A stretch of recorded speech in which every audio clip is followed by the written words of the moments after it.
Make yourself comfortable and come listen to the story.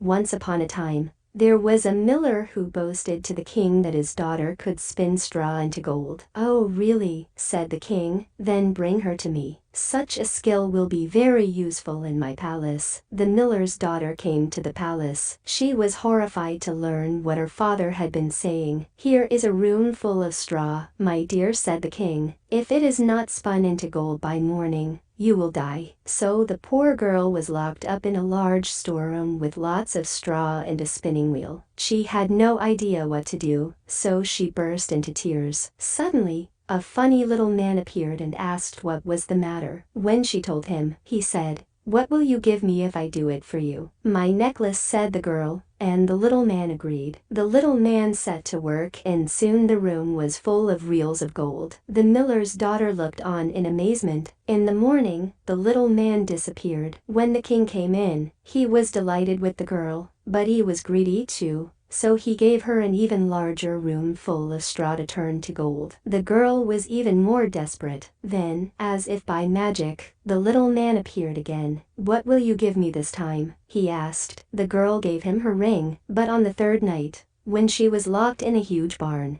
she had nothing left to give the little man. "I'll take your firstborn child if you marry the king," he said. And marry the king was just what the girl did, because he was so pleased with all the gold. He didn't ask the girl to spin any more gold, but a year later, she gave him something more precious, a baby son. The queen had forgotten all about her promise to the little man. Then one day, he appeared and demanded the baby. She was so upset that he took pity on her and said, "If you can guess my name within the next 3 days, you may keep the child." For 2 frantic days the queen guessed Casper, Melchior, Big Ears, Balthasar, Botlinus, but nothing was right. So she sent her servants out far and wide to search for unusual names. The next day, a servant came back and said he had seen a funny little man dancing around a fire in the forest, singing, "I'll win the baby in the game. Rumpelstiltskin is my name." So when the little man came back, the queen said,